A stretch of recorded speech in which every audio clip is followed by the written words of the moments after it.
मरेगा पाकिस्तान, इसकी बानगी पाकिस्तान ने देख ली है। इसके बावजूद वो जुर्रत करने से बाज नहीं आ रहा है। हम बताएंगे आपको अगले आधे घंटे में किस तरह से भारत ने प्लान बना लिया है कि अगर छेड़ेगा तो छोड़ेंगे नहीं, पूरी रणनीति तैयार है। बताएंगे आपको आगे, लेकिन उससे पहले इस वक्त की बड़ी खबर आ रही है किस तरह से प्रधानमंत्री नरेंद्र मोदी जो है पल पल के घटनाक्रम पर नजर बनाए रखे हुए हैं। तीनों सेना प्रमुखों के साथ प्रधानमंत्री आवास पर पीएम मोदी ने बैठक की। लगभग सवा घंटे तक ये बैठक जो है प्रधानमंत्री आवास पर चली है और इस बैठक में ब्रीफ किया गया है प्रधानमंत्री नरेंद्र मोदी को आज दिन भर के घटनाक्रम क्या कुछ रहे हैं, क्या कुछ तैयारियां चल रही हैं। सूरत सामरिक लिहाज से बहुत ज्यादा जानकारी साझा नहीं की जा रही है राष्ट्रहित में, लेकिन इस बैठक के बाद कुछ ब्रीफ मिला हो, कोई सोर्सेस कुछ इनपुट दे रहे हो? देखिए, आज का दिन जो है वो बहुत अहम रहा है और तीनों सेनाध्यक्षों ने प्रधानमंत्री नरेंद्र मोदी को करीब सवा घंटे तक ब्रीफ किया है और न केवल आगे की रणनीति पर भी चर्चा की है कि आगे अब भारत का कदम किस तरह से रहेगा, किस तरह से सिचुएशन को हैंडल किया जाएगा, किस तरह से जवाब दिया जाएगा। बाहर आकर तमाम जो जानकारी है वो हालांकि साझा नहीं की जा रही है, लेकिन इतना जरूर है कि लगातार जो बैठकों का दौर है वो चलता दिखाई दिया है। आज भी दिखाई दिया है, कल भी इसी तरह के हालात थे और सूत्र बताते ये भी हैं कि एनएसए अजीत डोभाल भी जो है वो इस मीटिंग का हिस्सा रहे हैं। हालांकि जानकारी किसी तरह की जो है वो फिलहाल शेयर नहीं की जा रही, लेकिन सवा घंटे तक ये बैठक बिल्कुल। और आपको बता दें कि थल सेनाध्यक्ष, वायु सेनाध्यक्ष, नौसेनाध्यक्ष इस बैठक में शामिल हुए।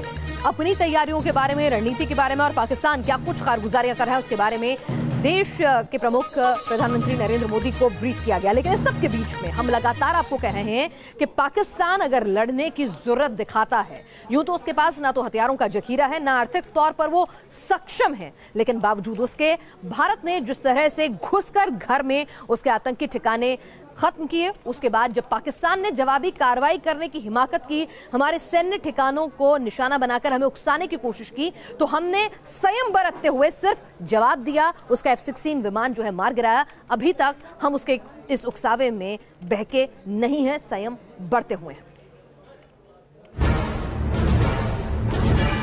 मेरा वचन है भारत मां को, तेरा शीश झुकने नहीं दूंगा। पहले घुसकर मारा, फिर घुसा तो मारा। पुलवामा आतंकी हमले के 12 दिन बाद मंगलवार तड़के सुबह पाकिस्तान के अंदर घुसकर कुछ इस तरह हिंदुस्तान की वायुसेना ने आतंकी ठिकानों का पल भर में खात्मा कर दिया। आतंकी कैंपों पर महाबली मिराज फाइटर जेट से हिंदुस्तान ने बम वर्षा की तो दहशतगर्दों को कहीं छिपने का मौका तक नहीं मिला। सिर्फ पाक अधिकृत कश्मीर में ही नहीं, बल्कि पाकिस्तान के अंदर बालाकोट में भी घुसकर हिंदुस्तान ने एयर स्ट्राइक कर आतंकी संगठन जैश-ए-मोहम्मद के सबसे बड़े कैंप को तबाह कर दिया। हिंदुस्तान की यह कार्रवाई शहीदों के श्राद्ध से पहले सच्ची श्रद्धांजलि थी। तो शहीदों के बलिदान का ऐसा बदला देखकर पाकिस्तान को साफ सूंघ गया। लेकिन पाकिस्तान कहां सुधरने वाला है? बुधवार को एक बार फिर पाकिस्तान ने भारत को आंख दिखाने की कोशिश की और पाकिस्तानी वायुसेना ने जैश आतंकियों पर भारतीय वायुसेना के एक्शन का जवाब देने का दुस्साहस किया। लेकिन भारतीय वायुसेना ने पाकिस्तान के मंसूबों पर फिर से पानी फेर दिया और पाकिस्तानी लड़ाकू विमान को मार गिराया। हिंदुस्तान की जवाबी कार्रवाई के बाद पाकिस्तान घबरा गया है। उसे पता नहीं चल पा रहा कि वो हिंदुस्तान के गुस्से से खुद को कैसे बचाए। इस बीच देश भर में पाकिस्तान को सबक सिखाने की मांग जोर पकड़ रही है। आखिरी लड़ाई होनी चाहिए, पूरा लाहौर चलना चाहिए, पाकिस्तान को खत्म कर दिया जाए, दुनिया के नक्शे से मिटा दिया जाए, बदला चाहिए। कहां तक हम लोग चुप रहेंगे, शांत रहेंगे? हर तरफ हिंदुस्तानी भारतीय सेना के जज्बे और हौसले को सलाम कर रहे हैं, तो सरहद पर तनाव के बावजूद आम हिंदुस्तानियों का हौसला कम नहीं हुआ है। आतंक के खिलाफ हिंदुस्तान के प्रतिशोध में आम हिंदुस्तानी भी अब सेना का साथ दे रहे हैं, क्योंकि पाकिस्तान की कथनी और करनी में हमेशा फर्क रहा है। पाकिस्तान आतंक के खिलाफ एक्शन लेने की बात करता है, लेकिन अपनी जमीन पर आतंकी कैंप पर हमला होने पर वो हिंदुस्तान पर जवाबी कार्रवाई करने की जुर्रत करता है। आतंक पर यह पाकिस्तान का दोगला रवैया है। यही वजह है कि हिंदुस्तान ने भी आतंक के खिलाफ प्रचंड प्रहार करने का मन बना लिया है। टीम न्यूज़ कह सकता कि उसके यहाँ आतंक को पाला पोसा जा रहा है और ऐसे में पाकिस्तान पर जब घुसकर भारतीय वायुसेना के लड़ाकों ने आतंकी ठिकानों को निस्तनाबूद किया तो पाकिस्तान का आवाम जो है त्राहिमाम करने लगा, बदले की मांग उठने लगी। इमेज पोस्टरिंग के लिए इमरान खान को भी कुछ ना कुछ करना था। जवाबी कार्रवाई के लिए F-16 लड़ाकू विमान जो है वो भारतीय सीमा में दाखिल कराने की कोशिश की गई, उन्हें निस्तनाबूद कर दिया गया और पाकिस्तान को दोपहर होते होते ये समझ में आ गया कि ये बदला हुआ नया हिंदुस्तान है।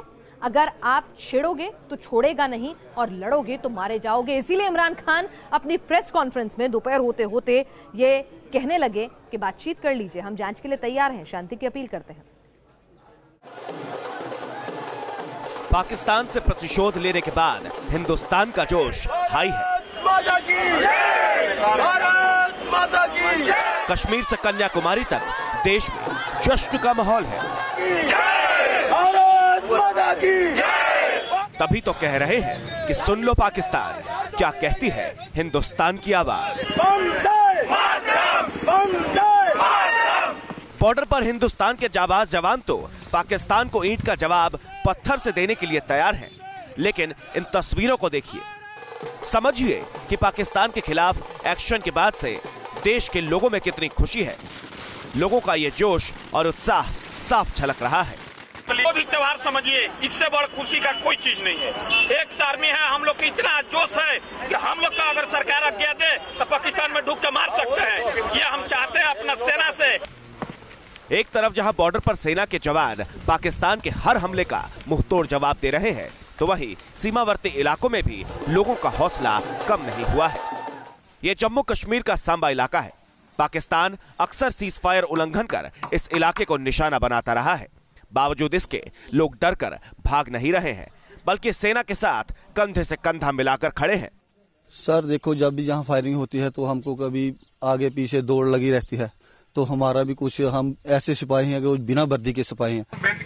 अमृतसर में भी भारत पाक टेंशन के बाद हाई अलर्ट जारी है। अमृतसर हवाई अड्डे पर कई घंटों के लिए उड़ानें रद्द रही।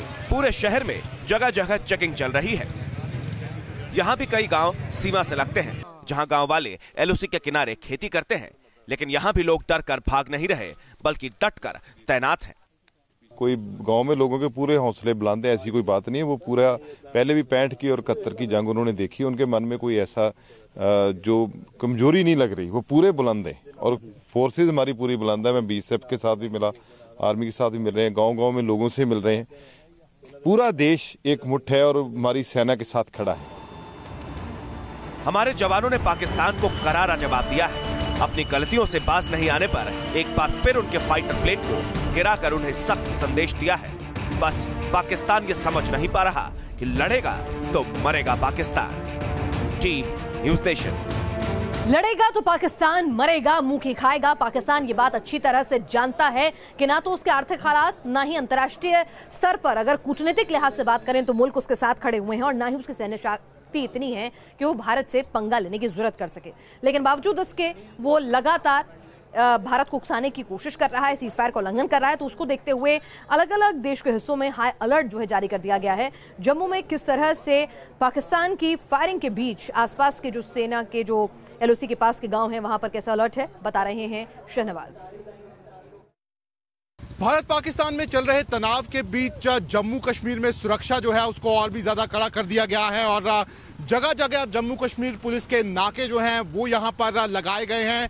इस समय हम यहाँ पर आरएसपुरा और जम्मू के बीच में जो बॉर्डर है उसके बीच में यहाँ पर जो नाके लगाए गए हैं वहाँ मौजूद हैं और आप देख सकते हैं कि हर आने जाने वाली गाड़ी की यहाँ पर चेकिंग जो है वो यहाँ पर की गई है। दरअसल जिस तरीके से माहौल बना हुआ है उसके बाद ऐसा लग रहा है कि पाकिस्तान ये जो तनाव है उसके बीच में बॉर्डर पार से इन्फिल्ट्रेशन भी कोशिश करवा सकता है और यहाँ पर एक बड़े हमले को अंजाम भी दे सकता है। यही कारण है कि पुलिस जो है वो यहाँ पर किसी तरह का चांस नहीं ले रही और हर आने जाने वाली गाड़ी की यहाँ पर चेकिंग जो है वो यहाँ पर की जा रही है। फिलहाल अगर हम इंटरनेशनल बॉर्डर की बात करें तो अभी तक का इंटरनेशनल बॉर्डर यहाँ पर शांत चल रहा है, लेकिन इस तरह के इनपुट्स हैं कि बॉर्डर पार यहाँ पर कई आतंकवादी संगठन जो है उनके लॉन्च पैड बने हुए हैं और वो भारतीय सीमा में यहाँ पर दाखिल होने की फिराक में भी हैं, लेकिन सुरक्षा के कड़े इंतजाम जो हैं वो यहाँ पर किए गए हैं। भारत पाकिस्तान के बीच जो तनाव चल रहा है उसको देखते हुए सारी सुरक्षा एजेंसियां जो हैं वो अलर्ट हैं। खासतौर पर जम्मू कश्मीर पुलिस के जवान जो हैं वो चप्पे चप्पे पर यहाँ पर तैनात हैं और बॉर्डर से लगते हुए यहाँ पर जितने भी एरिया हैं उनको पूरी तरह से यहाँ पर सील कर दिया गया है और साथ ही जम्मू पठानकोट नेशनल हाईवे जो है और साथ ही जो जम्मू श्रीनगर नेशनल हाईवे है वहां पर कड़ी सुरक्षा के इंतजाम जो हैं वो किए गए हैं। वीडियो जर्नलिस्ट इजाज अहमद के साथ शाहनवाज खान, न्यूज नेशन, जम्मू। पाकिस्तान युद्ध का उन्माद फैलाने की कोशिश कर रहा है, उकसाने की कोशिश कर रहा है। ऐसे में भारतीय सुरक्षा एजेंसियां और हमारी सैन्य ताकतें अलर्ट पर हैं। देश के आवाम को, सिविलियंस को किसी भी तरह का कोई डर ना बैठे उनके मन में, ऐसे में तैयारियां पूरी कर ली गई हैं, अलर्ट पर रखा गया है। मुंबई में कैसे इंतजाम है देखिए आप।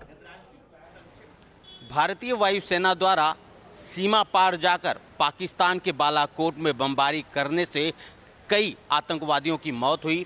तमाम जो आतंकवादी थे उनके ऊपर एक तरह से सर्जिकल स्ट्राइक की गई, जिसके बाद पाकिस्तान में खलबली मच गई है और बॉर्डर कहीं ना कहीं अशांत है और ऐसे में भारत की इंटरनल सुरक्षा जो है वो बढ़ा दी गई है। इस वक्त हम मुंबई के एयरपोर्ट पे हैं और यहाँ का अगर मैं आपको नज़ारा दिखा सकूँ तो चप्पे चप्पे पर आपको CISF के जवान और मुंबई पुलिस के जवान नज़र आएंगे। इस वक्त दरअसल हम एंट्रेंस पे है और यहाँ का नज़ारा आप देख सकते हैं किस तरह से क्विक रिस्पांस टीम को यहाँ पर डिप्लॉय किया गया है, यानी कि किसी भी तरह के खतरे से निपटने के लिए पूरा प्रशासन, पूरी जो मशीनरी है वो तैयार है।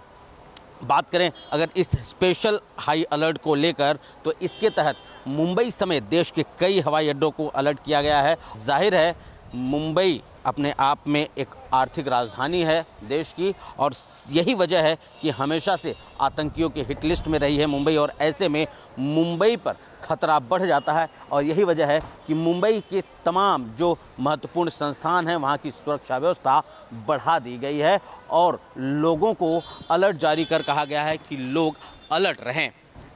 वीडियो जर्नलिस्ट कामेश हल्दी के साथ शैलेंद्र सिंह, न्यूज़ नेशन, मुंबई। और अब आपको बताते हैं आखिर हम क्यों कह रहे हैं कि अगर पाकिस्तान हमसे लड़ेगा तो बचेगा नहीं। इजराइल के तर्ज पर अब ये नया हिंदुस्तान है जो तकनीक से भी लैस है, कूटनीतिक लिहाज से भी सक्षम है, आर्थिक संप्रभुता भी है और राजनीतिक इच्छा शक्ति भी है। तो किस तरह से भारत ठीक इजराइल के अंदाज में आतंकी और अपने दुश्मनों से बदला लेगा, देखिए इस रिपोर्ट में।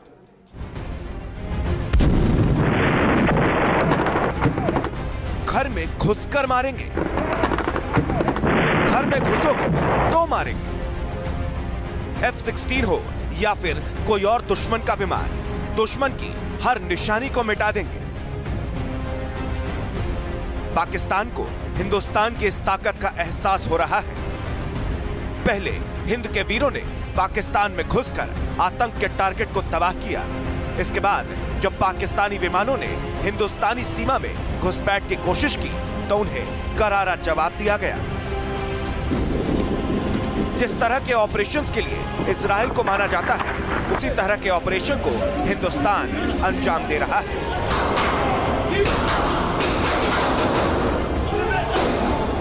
दुश्मन को उसके घर में ही मार गिराने की क्षमता, टारगेट को तबाह करना और फिर सुरक्षित वापस आ जाना, ऐसी तकनीक का इस्तेमाल जिसका तोड़ दुश्मन के पास नहीं हो, कुछ इसी अंदाज में ऑपरेशन करता है इजराइल। बालाकोट में हिंदुस्तान ने कुछ इसी तरह ऑपरेशन को अंजाम दिया। ऐसी प्लानिंग हुई कि दुश्मन सदमे में आ गया। फिलिस्तीन हो, लेबनान हो या फिर दूसरे देशों में बैठे देश के दुश्मन, इजराइल इन डीप स्टेट एक्टर्स को सबक सिखाता है। हिंदुस्तान में भी बालाकोट में हमले के जरिए कुछ इसी अंदाज में दुश्मन को जवाब दिया। जिन आतंकियों ने, जिन गुनहगारों ने खून की होली खेली है उन गुनहगारों को अंजाम तक पहुंचा देंगे। यही करता है इजराइल और बालाकोट में हिंदुस्तान ने देश के दुश्मनों को यही सबक सिखाया है।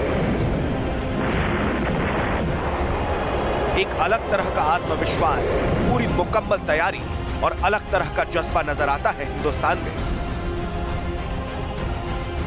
इस बार सबक सिखाना है पुलवामा हमले के बाद यही मांग की जा रही थी। बालाकोट पर हमले के जरिए हिंदुस्तान ने पाकिस्तान को सख्त संदेश दे दिया है। अल्ट्रा मॉडर्न ट्रेन्ड पैदल सेना, अत्याधुनिक एयरफोर्स, बेहद कुशल पायलट, इजरायली सेना की यह ताकत रही है। इसी ताकत की वजह से इजराइल अपने तमाम पड़ोसी देशों पर भारी पड़ता है। हिंदुस्तान भी अपनी सेना का लगातार आधुनिकीकरण कर रहा है। एयरफोर्स का अल्ट्रा मॉडर्नाइजेशन किया जा रहा है। यह एयरफोर्स के मॉडर्नाइजेशन का कमाल है कि हिंदुस्तान के विमान पाकिस्तान के 80 किलोमीटर अंदर घुसे, आतंक के सबसे बड़े अड्डे को तबाह कर दिया गया और वापस आ गए। पाकिस्तान देखता रह गया।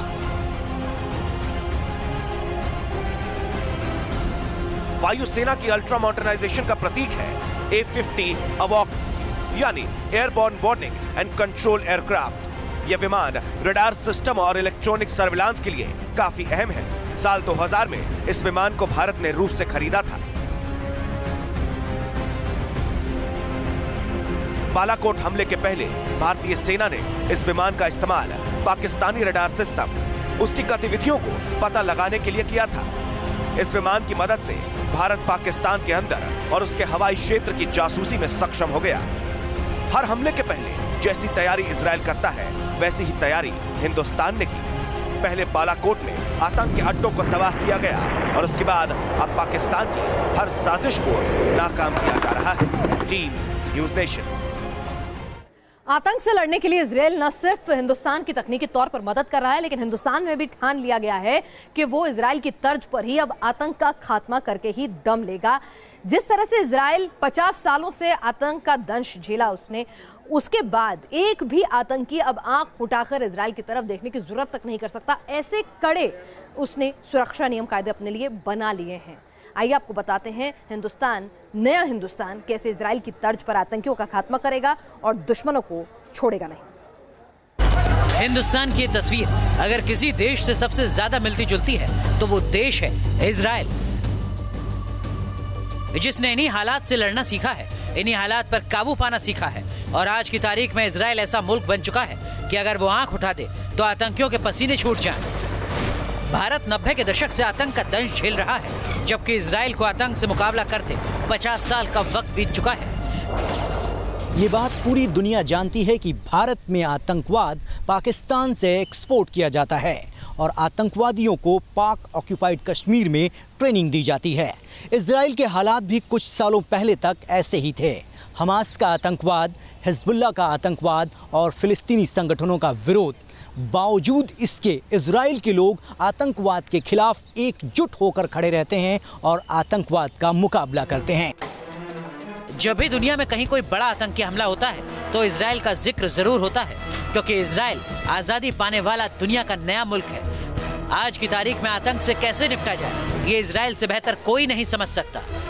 इजराइल टोटल 95 लाख की पॉपुलेशन है, बट उनकी जो ट्रेनिंग है उससे हमारे हिंदुस्तान की ट्रेनिंग भी कम नहीं है। इजराइल सिर्फ अमेरिका के लिए ही नहीं बल्कि भारत के लिए भी नजीर बन चुका है। तो इसकी वजह है मुल्क का आक्रामक रवैया। जिस तरह पाकिस्तान ने भारत के खिलाफ लश्कर और जैश जैसे आतंकी संगठनों को खड़ा कर दिया, उसी तरह फिलिस्तीन ने आतंकी संगठन हमास और हिजबुल्लाह को पाला पोसा और इजराइल पर हमले के हर संसाधन मुहैया कराए। इसी का नतीजा था कि इजराइल में कभी कार में बम फटे तो कभी आत्मघाती हमलावरों ने विस्फोट किया, कभी विमान हाईजैक कर लिया गया तो कभी घात लगाकर हमला किया गया। एक वक्त ऐसा था कि पूरी दुनिया में ये सुर्खियां बनती थी कि हमास ने इजराइल में कितने आतंकवादी हमले किए, हमास ने कितने इजरायलियों को मौत के घाट उतार दिया। लेकिन बदलते वक्त के साथ साथ इजराइल ने आतंकवाद पर कड़ा रुख अख्तियार किया और इसका असर ये हुआ कि पिछले 4 सालों में इजराइल में कोई भी बड़ा आतंकवादी हमला नहीं हुआ है। इजराइल ने आतंक की ऐसी काट निकाली जो आज उसकी मजबूती है। इजराइल ने 13 दिसंबर 1949 को मोसाद का गठन किया। मोसाद इजराइल की इंटेलिजेंस एजेंसी है जिसने संदिग्ध आतंकियों की लिस्ट तैयार की। मोसाद ने आतंकी संगठनों की भी लिस्ट बनाई, अपने एजेंट्स को आतंकी संगठनों में भर्ती कराया और फिर पुख्ता फाइल बनाकर काउंटर अटैक किया।